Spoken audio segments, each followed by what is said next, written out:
कि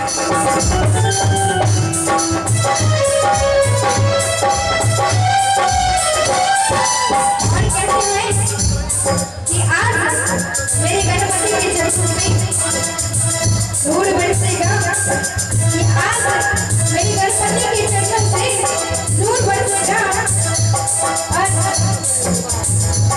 इनके चरणों में रहमतों का दरिया जरूर बरसेगा। तो कहते हैं एक बार सभी लोग दोनों हाथों को उठा लीजिएगा, बोले सच्चे दरबार की।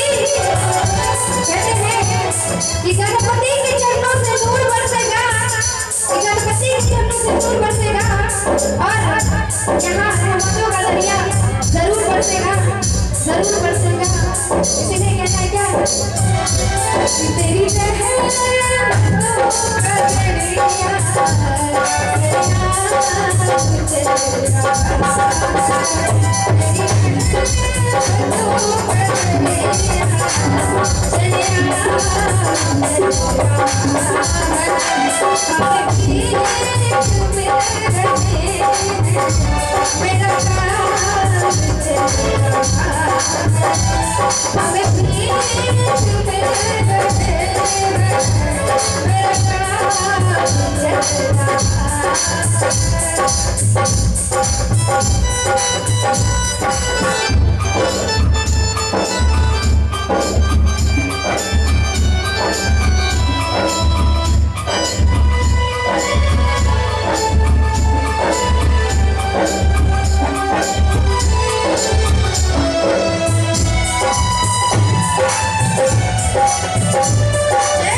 दरबार की तो अजब शान है, जो भी देखे तुझसे कुर्बान है, जो भी देखे सभी तुझ पे कुर्बान है, जो भी देखे सभी तुझ पे कुर्बान है। तेरे दरबार की तो अजब शान है, जो भी देखे सभी तुझ पे कुर्बान है, जो भी देखे सभी तुझ पे कुर्बान है।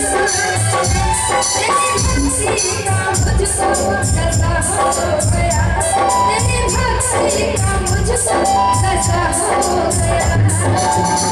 और भजन का ये अंतिम लाइन है, इसीलिए सभी लोग दोनों हाथ को उठा लीजिए, बोलिए गणपति जी महाराज की। और एक बार सभी लोग भगवान गणेश जी के लिए ताली बजा लीजिए सभी लोग। और कह रहे क्या कि तेरी भक्ति का मुझको नशा हो गया। और चाची जी ताली बजाते हुए ए गौरी